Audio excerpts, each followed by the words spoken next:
Hello friends, welcome to my channel. ಎಲ್ಲರೂ ಹೇಗಿದ್ದೀರಾ? Hope ಎಲ್ಲರೂ ಚೆನ್ನಾಗಿದ್ದೀರಾ ಅಂತ. ಸೊ ನಾನು ಕೂಡ ತುಂಬಾ ಚೆನ್ನಾಗಿದ್ದೀನಿ. ಇವತ್ತು ಈವ್ನಿಂಗ್ ಬ್ಲಾಗ್ನ ಸ್ಟಾರ್ಟ್ ಮಾಡ್ತಾ ಇದ್ದೀನಿ. ಮನೆಯಲ್ಲಿ 3 ಜನಕ್ಕೂ ಹುಷಾರಿಲ್ಲ. 2 ಮಕ್ಳಿಗೂ ತಂದೆಗೂ 3 ಜನಕ್ಕೂ ಹುಷಾರಿಲ್ಲ. ಸೊ ನಾನೊಬ್ಬಳೇ ಚೆನ್ನಾಗಿದ್ದೀನಿ ಅಂತಲೇ ಹೇಳ್ಬೋದು. ಅವಳಿಗೆ ಹುಷಾರಿಲ್ದಿರೋದ್ರಿಂದ ಅವಳು ನನ್ನ ಕೈಯೇ ಬಿಡ್ತಾ ಇಲ್ಲ. ಇವಾಗ ತಾನೇ 5 ನಿಮಿಷ ಆಯಿತು, 5 ನಿಮಿಷನೂ ಆಗಲಿಲ್ಲ ಅಂತ ಅನಿಸುತ್ತೆ. ನಾನು ಫೇಸ್ ವಾಶ್ ತೂಗಿಸ್ಬಿಟ್ಟು ಬಂದೆ. ಫೇಸ್ ವಾಶ್ ಮಾಡಿಕೊಂಡು ನಾನು ಟ್ರೈಪಾಡ್ ಮೊಬೈಲ್ ಹಾಕೋಷ್ಟಾಗೆ ಎದ್ಬಿಟ್ಟಿದ್ದಾಳೆ ನೋಡಿ. ತುಂಬಾ ಕಷ್ಟ ಆಗ್ತಾಯಿದೆ. ಮನೆ ಅಂದರೆ ಎಲ್ಲ ಹಂಗಂಗೆ ಇದೆ ಇವತ್ತು. ಯಾಕಂದರೆ ಈ ದೊಡ್ಡ ಮಗಳಿಗೂ ಸಹ ಹುಷಾರಿಲ್ವಲ್ಲ, ಅವಳನ್ನೂ ಸ್ಕೂಲ್ಗೆ ರಜಾ ಹಾಕ್ಸಿದ್ದೆ. ಸೊ ಹಾಗಾಗಿ ಅವಳು ಮನೇಲಿದ್ಲಲ್ಲ. ಸೊ ಇಬ್ಬರು ಮನೇಲಿದ್ದರೆ ಮತ್ತು ಅವ್ರ ಅಪ್ಪನೂ ಅಷ್ಟೇ ರೆಸ್ಟ್ ಮಾಡಬೇಕು ಅಂತ ಇದ್ದರು. ಎಲ್ಲರೂ ಇವತ್ತು ಮನೇಲಿ ಇದ್ಬಿಟ್ರೆ ನನಗೇನು ಕೆಲಸನೇ ಆಗಲಿಲ್ಲ ಇವತ್ತು. ಸೊ ಹಂಗಾಗಿ ಮತ್ತೆ ಇವಾಗ ಅವಳನ್ನ ಡ್ಯಾನ್ಸ್ ಕ್ಲಾಸಿಗೆ ಕಳಿಸಿದ್ದೀನಿ. ಸೊ ಅದಕ್ಕಾದರೂ ಹೋಗ್ಬಿಟ್ಟು ಬರಲಿ, ಮಿಸ್ ಮಾಡೋದು ಬೇಡ ಅಂತ. ಸೊ ಇವಾಗ ನಾನು ಒಂಚೂರು ಕಾಫಿನ ಕುಡ್ಕೊಂಡು ಬ್ಲಾಗ್ನ ಸ್ಟಾರ್ಟ್ ಮಾಡ್ತಾಯಿದ್ದೀನಿ. ನೋಡಿ, ನಮ್ಮ ಚಿಕ್ಕ ಬುಡ್ಡಮ್ಮ ಆಲ್ರೆಡಿ ಎದ್ಬಿಟ್ಟಿದ್ದಾಳೆ. ಏನದು ಯಾರು ಕಾಣಿಸ್ತಾರದಲ್ಲಿ? ನೀನೇನಾ? ಸೊ ನಾನೀಗ ಕಾಫಿ ಮಾಡಿಕೊಂಡು ಮತ್ತೆ ಬ್ಲಾಗ್ನ ಕಂಟಿನ್ಯೂ ಮಾಡ್ತೀನಿ ಗೈಸ್. ಇವಾಗ ಬೆಳಗ್ಗೆಯಿಂದ ಏನೂ ಕೂಡ ಮಾಡಿಲ್ಲ ನಾನು ಅಡುಗೆ. ಬೆಳಗ್ಗೆ ಸ್ವಲ್ಪ ಉಪ್ಪಿಟ್ಟು ಮಾಡಿದ್ದೆ. ಇನ್ನು ಮಧ್ಯಾಹ್ನಕ್ಕೆ ನೆನ್ನೆದೇ ಮಾಡಿದ್ದು ಸಾಂಬಾರು ಇತ್ತು. ಆ್ಯಕ್ಚುಲಿ ನಮ್ಮಮ್ಮ ಹೇಳ್ತಿರ್ತಾರೆ ಹಿಂದಿನ ದಿವಸ ಮಾಡಿ ಸಾಂಬಾರೆಲ್ಲ ತಿನ್ನಬೇಡ ಅಂತ. ಬಟ್ ಏನು ಮಾಡೋದು, ಅವ್ರು ಹೇಳ್ದಂಗೆ ಆಗೋದಿಲ್ಲ. ಹಿಂದಿನ ದಿವಸ ತಿನ್ನಬೇಡ, ಮಗು ಮಲಗ್ದಂಗೆ ಮಲ್ಕು ಅಂತೆಲ್ಲ ಹೇಳ್ತಾರೆ. ಬಟ್ ಆ ಥರ ಆಗೋದೇ ಇಲ್ಲ, ಸುಮ್ಮನೆ ಹೇಳ್ತಾರೆ ಅಷ್ಟೇ ಅವರು. ಸೊ ಹಂಗಾಗಿ ಇವಾಗ ಏನಾದರೂ ಮಾಡಬೇಕು ಅಡುಗೆ. ನಾನು ಸ್ವಲ್ಪ ಪಾಲಕ್ ಇದೆ, ಸೊ ಪಾಲಕ್ ಗೊಜ್ಜು ಮಾಡಿ ಚಪಾತಿ ಮಾಡೋಣ ಅಂತ ಅಂದ್ಕೊಳ್ತಾ ಇದ್ದೀನಿ. ಸೊ ಆ ರೆಸಿಪಿನೂ ಕೂಡ ನಿಮ್ಮ ಜೊತೆ ಶೇರ್ ಮಾಡ್ಕೊಳ್ತೀನಿ. ಹಾಗೆ ಮೀಶೋಯಿಂದ ಒಂದು ಪ್ರಾಡಕ್ಟ್ನ ಕೂಡ ತರಿಸಿದ್ದೀನಿ. ಆಲ್ರೆಡಿ ನಾನು ಅದನ್ನು ಓಪನ್ ಕೂಡ ಮಾಡಿಬಿಟ್ಟಿದ್ದೀನಿ. ನನಗೆ ಇದು ಹೊಸದಾಗಿರೋದ್ರಿಂದ ನಾನು ಅಂದ್ಕೊಂಡಿದ್ದೆ ನಾನು ವಿಡಿಯೋ ಮಾಡಿಕೊಂಡು ಇದನ್ನು ಓಪನ್ ಮಾಡಬೇಕು ಅಂತ. ಬಟ್ ಯಾವ ಜ್ಞಾನದಲ್ಲಿ ಓಪನ್ ಮಾಡೋದು ಗೊತ್ತಿಲ್ಲ. ಓಪನ್ ಮಾಡಿ ನೋಡಿಬಿಟ್ಟಿದ್ದೀನಿ. ನಿಮ್ಮ ಜೊತೆ ಅದನ್ನು ಕೂಡ ಶೇರ್ ಮಾಡ್ಕೊಳ್ತೀನಿ. ನಿಮ್ಗೇನಾದರೂ ಬೈ ಮಾಡೋ ಇಂಟ್ರೆಸ್ಟ್ ಇದ್ದರೆ ಡಿಸ್ಕ್ರಿಪ್ಷನ್ ಬಾಕ್ಸಲ್ಲಿ ಲಿಂಕ್ ಕೊಟ್ಟಿರ್ತೀನಿ, ಬೈ ಮಾಡಿ. ಸೊ ಬನ್ನಿ, ನಾನು ಕಾಫಿ ಕುಡಿದ್ಬಿಟ್ಟು ಮತ್ತೆ ಸ್ಟಾರ್ಟ್ ಮಾಡ್ತೀನಿ ಬ್ಲಾಗ್ನ. ಯಾಕೆ ಅಳೋದು? ಯಾಕೆ? ಯಾರಲ್ಲಿ ಕಾಣಿಸ್ತಾ ಇರೋದಲ್ಲಿ? ಯಾರದು? ಚಿನ್ನಿ ಬುಡ್ಡೋದು? ಏಯ್ ಕಂದಮ್ಮ, ಏಯ್ ಯಾರದು? ನೀನು ಹಾಯ್ ಮಾಡ್ತೀಯಾ ದೊಡ್ಡೋಳಾದ್ಮೇಲೆ ಎಲ್ರಿಗೂ? ಹಾಯ್ ಹೇಳ್ತೀಯಾ ನೀನು? ಹಾಯ್ ಮಾಡ್ತೀಯಾ? ಹಾಯ್. ಉಳ್ಳೋ ಬಿಡಪ್ಪ, ಬಂಗಾರಿ ನೀನು. ಹಾಗೆ ಈ ಬ್ಲಾಗಲ್ಲಿ ನನ್ನ ಪ್ರೆಗ್ನೆನ್ಸಿ ಸಿಂಟಮ್ಸ್ ಬಗ್ಗೆ ನಿಮ್ಮ ಜೊತೆ ಶೇರ್ ಮಾಡ್ಕೊಳ್ತೀನಿ ಫ್ರೆಂಡ್ಸ್. ನನಗಿರೋದು 2 ಹೆಣ್ಮಕ್ಳಲ್ವಾ. ಬಟ್ ನನಗೆ 2 ಪ್ರೆಗ್ನೆನ್ಸಿನಲ್ಲಿ ಬೇರೆ ಬೇರೆ ಥರನೇ ಇತ್ತು ಸಿಂಟಮ್ಸು. ಸೊ ಅದನ್ನು ನಿಮ್ಮ ಜೊತೆ ಶೇರ್ ಮಾಡ್ಕೊಳ್ತೀನಿ ಈ ಬ್ಲಾಗಲ್ಲಿ. ಸೊ ವಿಡಿಯೋನ ಕೊನೆ ತನಕ ನೋಡಿ. ನಿಮ್ಗೇನಾದರೂ ಇಷ್ಟ ಆದರೆ ದಯವಿಟ್ಟು ಒಂದು ಲೈಕ್ ಮಾಡಿ, ಸಬ್ಸ್ಕ್ರೈಬ್ ಮಾಡಿ, ಹಾಗೆ ಕಮೆಂಟ್ ಮಾಡಿ ಅಂತ ಹೇಳ್ತೀನಿ. ಓಕೆ, ವಿಡಿಯೋನ ಕಂಟಿನ್ಯೂ ಮಾಡೋಣ. ಆ್ಯಕ್ಚುಲಿ ನನಗೆ ನಗು ಬರುತ್ತೆ ಫ್ರೆಂಡ್ಸ್. ಯಾಕಂತಂದರೆ ಮಾತಾಡುವಾಗ ಕೆಲವೊಂದು ಸರಿ ಡಬಲ್ ಆಗಿ ರಿಪೀಟ್ ಮಾಡ್ತಾ ಇದ್ದೀನಿ ಅಂತ ಅನಿಸುತ್ತೆ. ಹೋಗ್ತಾ ಕಡಿಮೆ ಮಾಡ್ಕೊಳ್ತೀನಿ. ಸೊ ನನಗೂ ಕೂಡ ಫಸ್ಟ್ ಟೈಮ್ ಅಲ್ವಾ, ಗೊತ್ತಾಗ್ತಾ ಇಲ್ಲ. ಸೊ ದಯವಿಟ್ಟು ಅಡ್ಜಸ್ಟ್ ಮಾಡ್ಕೊಳ್ಳಿ ಪ್ಲೀಸ್. ನಾನು ಆಗಲೇ ಹೇಳಿದೆ ಮೀಶೋಯಿಂದ 2 ಪ್ರಾಡಕ್ಟ್ ತರಿಸಿದ್ದೆ ಅಂತ. ಇದು ಮೊದಲನೇದಾಗಿ ಬಂದು ನೈಟ್ ವೇರು. ಇದು ಪ್ಯಾಕ್ ಆಫ್ 2 ಬಂದಿದ್ದು. ಒಂದು ಡಾರ್ಕ್ ಪಿಂಕ್ ಬಂದಿತ್ತು, ನನ್ನ ಲಾಸ್ಟ್ ವಿಡಿಯೋದಲ್ಲಿ ನೀವು ನೋಡಿರ್ತೀರ. ಆ್ಯಂಡ್ ಇದು ಸೆಕೆಂಡ್ ಒನ್ನು. ನಾನು 2 ಪಿಕ್ಚರ್ನ ಇಲ್ಲಿ ಸ್ಕ್ರೀನ್ ಮೇಲೆ ಹಾಕ್ತೀನಿ. ಹಾಗೆ ಲಿಂಕ್ನು ಕೂಡ ಡಿಸ್ಕ್ರಿಪ್ಷನ್ ಬಾಕ್ಸಲ್ಲಿ ಕೊಡ್ತೀನಿ. ಕ್ವಾಲಿಟಿ ಕೂಡ ತುಂಬ ಚೆನ್ನಾಗಿದೆ. ಮತ್ತು ಪ್ಯಾಂಟ್ದು ಅಷ್ಟೇ, ಲೆಂತ್ ಕೂಡ ಚೆನ್ನಾಗಿದೆ, ಅಗಲವಾಗಿದೆ ಪ್ಯಾಂಟು. ಈಸಿಯಾಗಿ ನಾವು ಕ್ಯಾರಿ ಮಾಡ್ಬೋದು. ಇನ್ನು ವರಮಹಾಲಕ್ಷ್ಮಿ ಹಬ್ಬ ಹತ್ರ ಬಂತು ಅಂತ ಹೇಳಿ ಬ್ಯಾಕ್ಗ್ರೌಂಡ್ ಒಂದು ಕರ್ಟನ್ ಬೇಕಾಗಿತ್ತು ನನಗೆ. ಅದು ಕೂಡ ತರಿಸ್ಕೊಂಡಿದ್ದೆ. ನಾನು ಇಲ್ಲಿ ಮಾಡೋದಿಲ್ಲ, ಬೆಂಗಳೂರಲ್ಲಿ ಮಾಡೋದಿಲ್ಲ ವರಮಹಾಲಕ್ಷ್ಮಿ ಹಬ್ಬ, ಊರಲ್ಲಿ ಮಾಡ್ತೀವಿ.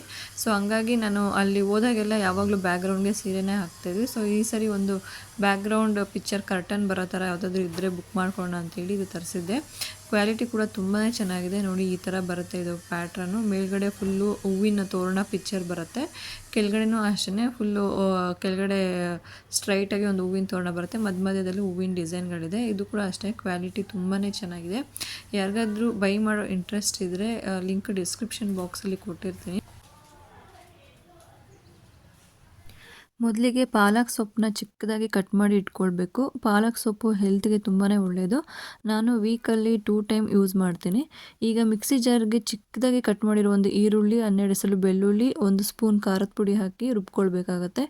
ಈಗ ಸ್ಟವ್ ಮೇಲೆ ಒಂದು ಪ್ಯಾನ್ ಇಟ್ಟು ಅದಕ್ಕೆ 1 ಸ್ಪೂನ್ ಸಾಸಿವೆ, ಒಂದು ಸ್ಪೂನ್ ಜೀರಿಗೆ ಹಾಕಿ ಫ್ರೈ ಮಾಡಿ, ನಂತರ ಉದ್ದಿನಬೇಳೆ 2 ಒಣಮೆಣಸಿನ್ಕಾಯಿ ಹಾಕಿ ಫ್ರೈ ಮಾಡ್ಕೊಳ್ಬೇಕಾಗತ್ತೆ.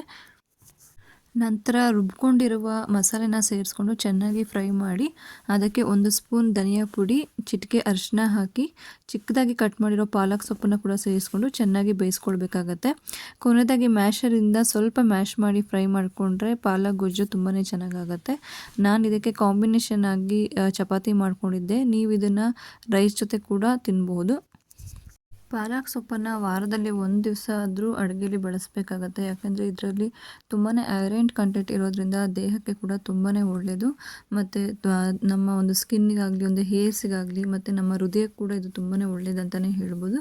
ಸೊ ಆದ್ದರಿಂದ ವಾರದಲ್ಲಿ 1 ದಿವಸನಾದ್ರೂ ನಾವು ಅಡುಗೆಯಲ್ಲಿ ಬಳಸಬೇಕಾಗತ್ತೆ. ಮತ್ತು ಮಕ್ಕಳಿಗೂ ಕೂಡ ಇದನ್ನು ಹೆಚ್ಚಾಗಿ ಕೊಟ್ಟರೆ ಮಲಬದ್ಧತೆ ಸಮಸ್ಯೆ ಕೂಡ ಬರೋದಿಲ್ಲ.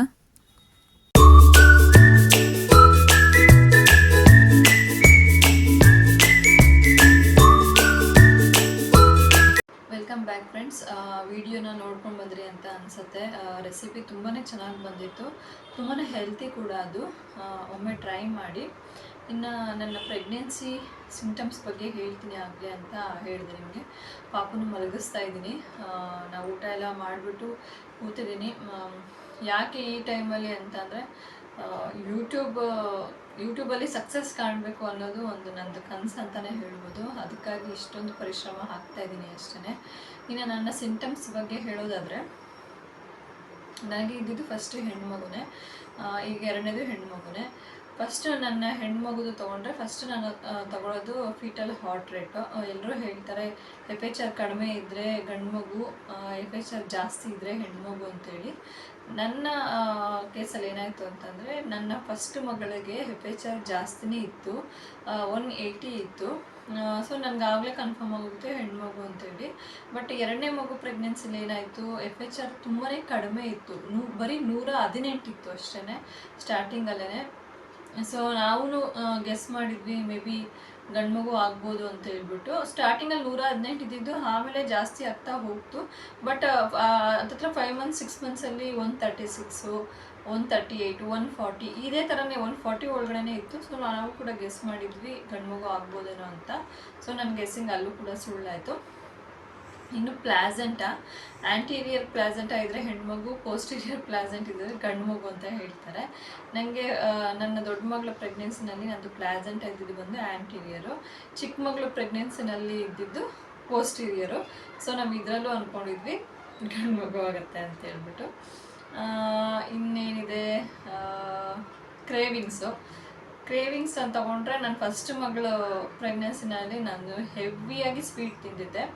ನನ್ನ ಡೆಲಿವರಿಗೆ ಹೋಗೋಕ್ಕಿಂತ ಮುಂಚೆ ಸಹ ಅವತ್ತಿಂದ ಇನ್ನೇನು ಅಡ್ಮಿಟ್ ಆಗಬೇಕು, ನಿಮಗೆ ಏನು ತಿನ್ನೋಕ್ಕೆ ಇಷ್ಟ ಅಂತ ಕೇಳಿದಾಗ ನಾನು ಪೈನಾಪಲ್ ಕೇಸರಿಬಾತ್ ಕೇಳಿದ್ದೆ ನಮ್ಮ ಹಸ್ಬೆಂಡ್ನ. ಸೊ ಹಾಗೆ ನಾನು ತುಂಬ ಹೆವಿ ಸ್ವೀಟ್ ತಿಂದಿದ್ದೆ.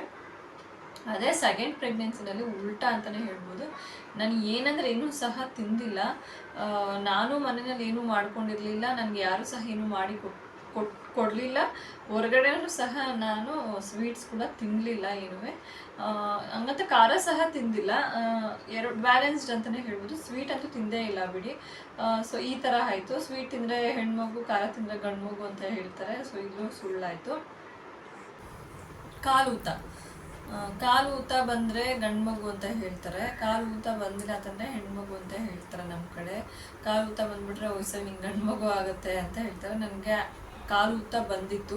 ಇನ್ನೇನು ಡೆಲಿವರಿ ಇದೆ ಇನ್ನೊಂದು 15 ಡೇಸಲ್ಲಿ ಅನ್ನುವಾಗೇ ನನಗೆ ಕಾಲು ಕೈಯೆಲ್ಲ ಊದ್ಕೊಳ್ಳೋಕೆ ಶುರು ಆಗೋಯಿತು. ಅದನ್ನು ನೋಡಿ ನಮ್ಮಲ್ಲಿ ಎಕ್ಸ್ಪೆಕ್ಟೇಷನ್ ಜಾಸ್ತಿ ಹೋಗಿತ್ತು, ಗಂಡು ಮಗುನೇ ಆಗುತ್ತೆ ಅಂತ ಹೇಳ್ಬಿಟ್ಟು. ಸೊ ಆ ವಿಷಯದಲ್ಲೂ ಕೂಡ ಸುಳ್ಳಾಯಿತು. ಇವಳು ಫಸ್ಟ್ ಪ್ರೆಗ್ನೆನ್ಸಿನಲ್ಲಿ ನನಗೆ ಕಾಲು ಊತ ಇರಲಿಲ್ಲ, ಏನು ಕಾಲು ಊತ ಆಗಲಿ ಬೇರೆ ಏನು ಇಶ್ಯೂಸ್ ಏನೂ ಇರಲಿಲ್ಲ. ಸೆಕೆಂಡ್ ಪ್ರೆಗ್ನೆನ್ಸಿಲಿ ಕಾಲು ಊತ ಇತ್ತು, ಅದು ನನಗಾಗಿದೆ ಹೆಣ್ಮಗು. ಇನ್ನು ಬೇರೆ ಏನು ಬೇಬಿ ಮೂಮೆಂಟ್ಸಲ್ಲಿ ಹೇಳಬೇಕು ಅಂತಂದರೆ, ಎಲ್ಲರೂ ಹೇಳ್ತಾರೆ ರೈಟ್ ಸೈಡ್ ಮೂಮೆಂಟ್ ಏನಾದರೂ ಆದರೆ ಗಂಡು ಮಗು ಅಂತ ಹೇಳ್ತಾರೆ. ಬಟ್ ನನಗೆ ನನ್ನ ಫಸ್ಟ್ ಮಗಳು ಕೂಡ ರೈಟ್ ಸೈಡೇ ಮೂಮೆಂಟ್ ಮಾಡ್ತಾಯಿದ್ಲು, 2ನೇ ಮಗಳು ಸಹ ರೈಟ್ ಸೈಡೇ ಮೂಮೆಂಟ್ ಮಾಡ್ತಾಯಿದ್ಲು. ಸೊ ನನಗೆ ಅಲ್ಲೆಲ್ಲೋ ಸ್ವಲ್ಪ ಡೌಟ್ ಆಗಿತ್ತು. ಮೇ ಬಿ ಈ ಸರಿ ನನಗೆ ಹೆಣ್ಮಗುನೇ ಆಗ್ಬೋದಂತ. ಬಟ್ ನನಗೆ 7 ಮಂತ್ಸ್ ಆದಮೇಲೆ ಸ್ವಲ್ಪ ನನಗೆ ಡೌಟ್ ಸ್ಟಾರ್ಟ್ ಆಗಿತ್ತು. ಬಟ್ ನಾನು ಯಾರ ಹತ್ರನೂ ಹೇಳ್ಕೊಳಕ್ಕೆ ಹೋಗಲಿಲ್ಲ. ಈಗಲಿಂದನೇ ಟೆನ್ಷನ್ ಆಗಿಬಿಡ್ತಾರೆ ಅಂತ ಹೇಳ್ಬಿಟ್ಟು ಯಾರ ಹತ್ರನೂ ಹೇಳ್ಕೊಂಡು ಹೋಗಲಿಲ್ಲ. ನನಗೆ ಡೌಟ್ ಬಂದಿತ್ತು, ಈ ಮೂಮೆಂಟ್ಸ್ ನೋಡಿ ನನಗೆ ಡೌಟ್ ಬಂದಿತ್ತು. ಯಾಕಂದರೆ ಅವಳು ಕೂಡ ರೈಟ್ ಸೈಡೇ ಮೂಮೆಂಟ್ ಆಗ್ತಿದ್ಲು. ಸೊ ಇವಳು ಸಹ ರೈಟ್ ಸೈಡ್ ಮೂಮೆಂಟೇ ಇದ್ದು ನನಗೆ. ಇನ್ನು ಬೇರೆ ಏನು, ಹೇರ್ ಗ್ರೋತ್ ತೊಗೊಂಡ್ರೆ ನನಗೆ ಇಬ್ಬರಲ್ಲೂ ಹೇರ್ ಗ್ರೋತ್ ತುಂಬಾ ಚೆನ್ನಾಗಾಗಿತ್ತು. ಈ ಮಗುನಲ್ಲೂ ಹೇರ್ ಗ್ರೋತ್ ತುಂಬಾ ಚೆನ್ನಾಗಾಗಿದೆ. ಹೇರ್ ಗ್ರೋತ್ ಚೆನ್ನಾಗಾದರೆ ಹೆಣ್ಮಗು ಅಂತಲೇ ಹೇಳ್ತಾರೆ. ಮೇ ಬಿ ನಿಜ ಇರ್ಬೋದು ಹೇರ್ ಗ್ರೋತ್ ವಿಷಯದಲ್ಲಿ. ಇನ್ನು ಮೇಯ್ನಾಗಿ ಹೇಳೋ ಅಂಥದ್ದು ಟಮ್ಮಿ ಪೊಸಿಷನ್ನು. ನನಗೆ ಫಸ್ಟ್ ಪ್ರೆಗ್ನೆನ್ಸಿನಲ್ಲಿ ನಮ್ಮ ಕ್ರಿಶಾ ಪ್ರೆಗ್ನೆನ್ಸಿನಲ್ಲಿ ನನಗೆ ಹೊಟ್ಟೆ ಹೇಗಿತ್ತು ಅಂತಂದರೆ ಸೇಮ್ ಗಂಡ್ಮಗು ಇದೆಯೇನೋ ಅನ್ನೋ ಥರ ಇತ್ತು. ನನಗೆ ಎಲ್ಲರೂ ಸೀಮಂತ ಮಾಡಿದಾಗ ಊರಲ್ಲಿ ಎಲ್ಲರೂ ನಿನಗೆ ಸರಿ ಗಂಡ್ಮಗುನೇ ಆಗುತ್ತೆ ಅಂತ ಹೇಳ್ತಿದ್ರು. ಬಟ್ ಆವಾಗ ನನಗೆ ಕನ್ಫರ್ಮ್ ಆಗಿತ್ತು ನನಗೆ ಹೆಣ್ಮಗುನೇ ಆಗುತ್ತೆ ಅಂತ ಹೇಳ್ಬಿಟ್ಟು. ಸೊ ಹಂಗೆ ಹೆಣ್ಮಗು ಆಯಿತು. ಬಟ್ 2ನೇ ಪ್ರೆಗ್ನೆನ್ಸಿನಲ್ಲಿ ನಾನೇ ಕನ್ಫ್ಯೂಸ್ ಆಗೋದೆ. 2ನೇ ಪ್ರೆಗ್ನೆನ್ಸಿನಲ್ಲಿ ನನಗೆ ಇವಳಿಗೆ ಟಮ್ಮಿ ಹೇಗಿತ್ತು ಅಂತಂದರೆ ಒಂಥರ ಮೊಟ್ಟೆ ಶೇಪಲ್ಲಿತ್ತು. ಫಸ್ಟ್ ಪ್ರೆಗ್ನೆನ್ಸಿ ಥರ ಇರಲಿಲ್ಲ ಹೊಟ್ಟೆ. ಸೊ ನಾನು ಅಂದ್ಕೊಂಡಿದ್ದೆ ಮೇ ಬಿ ಈ ಸರಿ ಗಂಡ್ಮಗು ಆಗ್ಬೋದೇನೋ ಅಂತ. ಬಟ್ ಅಲ್ಲೂ ಕೂಡ ನನ್ನ ನಂಬಿಕೆ ಸುಳ್ಳಾಯಿತು. ಮತ್ತು ಇನ್ನೊಂದು ಏನಂತಂದರೆ ಬೆಳ್ಳಿ ಬಟನ್ ಹೊರಗಡೆ ಬಂದರೆ ಗಂಡ್ಮಗು ಅಂತ ಹೇಳ್ತಾರೆ, ಒಳಗಡೆ ಇದ್ದರೆ ಹೆಣ್ಮಗು ಅಂತ ಹೇಳ್ತಾರೆ. ನಾನು ಇದನ್ನು ತುಂಬಾ ನಂಬಿದ್ದೆ. ಬಟ್ ನನ್ನ ವಿಷಯದಲ್ಲಿ ಅದು ಸುಳ್ಳಾಗೋಯ್ತು ನೋಡಿ. ನನ್ನ ಫಸ್ಟ್ ಪ್ರೆಗ್ನೆನ್ಸಿನಲ್ಲಿ ನನ್ನ ಮಗಳು ಹೊಟ್ಟೆಲಿರುವಾಗ ನನಗೆ ಬೆಳ್ಳಿ ಬಂದು ತೂತು ಬಿದ್ದಿತ್ತು, ಅಂದರೆ ಹಳ್ಳ ಬಿದ್ದಿತ್ತು. ಆವಾಗ ನಮ್ಮನೆ ಕೆಳಗಡೆ ಅವರೇ ಆಂಟಿ ಒಬ್ರು ನೋಡ್ಬಿಟ್ಟು ನೀನು ಈ ಸರಿ ಹೆಣ್ಮಗುನೇ ಆಗುತ್ತೆ ಅಂತ ಹೇಳಿದರು. ಸೊ ಹಂಗೆ ಹೆಣ್ಮಗುನೇ ಆಯಿತು. ಬಟ್ ಈ 2nd ಪ್ರೆಗ್ನೆನ್ಸಿನಲ್ಲಿ ನನಗೆ ಬೆಳ್ಳಿ ಬಟನ್ ಈಚೆ ಬಂದಿತ್ತು, ಹೊರಗಡೆ ಬಂದಿತ್ತು. ಸೊ ಅದರಲ್ಲೂ ಕೂಡ ನಾವು ಗೆಸ್ ಮಾಡಿದ್ವಿ ಗಂಡ್ಮಗು ಆಗ್ಬೋದೇನೋ ಅಂತ. ಅದು ಕೂಡ ಸುಳ್ಳಾಯ್ತು ಅಂತಲೇ ಹೇಳ್ಬೋದು. ಇನ್ನು ಲೀನಿಯ ನಿಗ್ರಹ ಬಗ್ಗೆ, ಹೊಟ್ಟೆ ಮೇಲೆ ಒಂದು ಲೈನ್ ಬರುತ್ತೆ ಅಂತ ಹೇಳ್ತಾರೆ. ಇದರಲ್ಲೂ ಕೂಡ ಸುಳ್ಳೇ ಆಗೋಯ್ತು. ನನಗೆ ಫಸ್ಟ್ ಪ್ರೆಗ್ನೆನ್ಸಿನಲ್ಲಿ ಯಾವುದೇ ರೀತಿಯ ಲೈನ್ ಇರಲಿಲ್ಲ. ಬಟ್ ಈ 2ನೇ ಪ್ರೆಗ್ನೆನ್ಸಿನಲ್ಲಿ ಮೇಲ್ಗಡೆಯಿಂದನೇ ಕೆಳಗಡೆವರೆಗೂ ಲೈನ್ ಇತ್ತು ನನಗೆ. ಸೊ ಆ ವಿಷಯದಲ್ಲೂ ಸುಳ್ಳಾಗೋಯ್ತು ಅಂತಲೇ ಹೇಳ್ಬೋದು. ಮಗಳು ಎದ್ಬಿಟ್ಲು, ಸೊ ಸಾರಿ. ಇನ್ನು ಸ್ಕಿನ್ ಕಲರಲ್ಲಿ ಫ್ರೆಂಡ್ಸ್, ಸ್ಕಿನ್ ಕಲರಲ್ಲಿ ಯಾವುದೇ ರೀತಿ ಚೇಂಜಸ್ ಇರಲಿಲ್ಲ ನಾನು ಫಸ್ಟ್ ಪ್ರೆಗ್ನೆನ್ಸಿ ಮತ್ತು 2nd ಪ್ರೆಗ್ನೆನ್ಸಿನಲ್ಲಿ. 2 ಪ್ರೆಗ್ನೆನ್ಸಿನಲ್ಲೂ ನನ್ನದು ಸ್ಕಿನ್ ಕಲರ್ ಡಾರ್ಕ್ ಆಗಿತ್ತು, ಇಲ್ಲಿ ಕತ್ತತ್ರ ಎಲ್ಲ ಡಾರ್ಕ್ ಆಗಿತ್ತು. ಸೊ ಅದು ಮಾತ್ರ ಸಿಂಟಮ್ಸ್ ಒಂದೇ ಥರನೇ ಇತ್ತು ಅಂತಲೇ ಹೇಳ್ಬೋದು.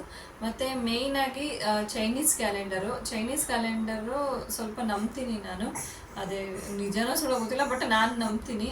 ಏನಂತಂದರೆ ನನ್ನ ಫಸ್ಟ್ ಪ್ರೆಗ್ನೆನ್ಸಿನಲ್ಲೂ ಸಹ ನನಗೆ ಗರ್ಲ್ ಅಂತಲೇ ಬಂದಿದ್ದು. ಈಗ 2nd ಪ್ರೆಗ್ನೆನ್ಸಿನಲ್ಲೂ ನನಗೆ ಗರ್ಲ್ ಅಂತಲೇ ತೋರಿಸ್ತಾ ಇತ್ತು. ನನಗೆ ಗರ್ಲೇ ಆಗಿದೆ.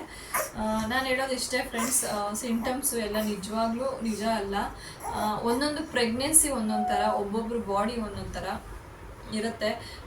ಸೊ ಅದು ಸಿಂಟಮ್ಸ್ ಎಲ್ಲ ನಂಬ್ಕೊಂಡು ಸುಮ್ಮನೆ ನೀವು ಪ್ರೆಗ್ನೆಂಟ್ ಆಗಿದ ತಕ್ಷಣ ಸ್ಟ್ರೆಸ್ ಮಾಡಿಕೊಂಡು ಮೊಬೈಲ್ಗಳಲ್ಲಿ ಚೆಕ್ ಮಾಡಿಕೊಂಡು ಈ ಯಾವ ಮಗು ಆಗುತ್ತೋ ಏನೋ ಅಂತೇಳಿ ಯೋಚನೆ ಮಾಡೋದನ್ನು ಬಿಟ್ಬಿಡಿ. ನೀವು ಎಷ್ಟೇ ಯೋಚನೆ ಮಾಡಿದ್ರು ಏನೇ ಮಾಡಿದ್ರು ಹೊಟ್ಟೆಲಿ ಆಲ್ರೆಡಿ ಡಿಸೈಡ್ ಆಗೋಗುತ್ತೆ, ಅದೇ ಮಗುನೇ ಆಗುತ್ತೆ. ಸುಮ್ಮನೆ ಟೆನ್ಷನ್ ತೊಗೊಳ್ಳೋದು ಅವಶ್ಯಕತೆ ಇಲ್ಲ ಅನಿಸುತ್ತೆ. ಯಾಕಂದರೆ ನಾನು ಎಕ್ಸ್ಪೀರಿಯೆನ್ಸ್ ಮಾಡಿರೋದನ್ನೇ ಹೇಳ್ತಾ ಇದ್ದೀನಿ. ತುಂಬ ಪೀಸ್ಫುಲ್ಲಾಗಿ ನಿಮ್ಮ ಒಂದು ಪ್ರೆಗ್ನೆನ್ಸಿ ಜರ್ನಿನ ಕಳೀರಿ ಅಂತಲೇ ಹೇಳ್ತೀನಿ. ಅಷ್ಟೇ friends.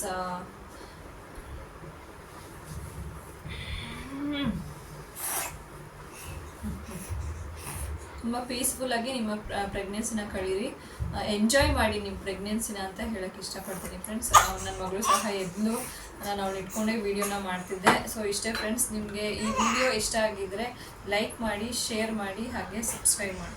Thank you so much.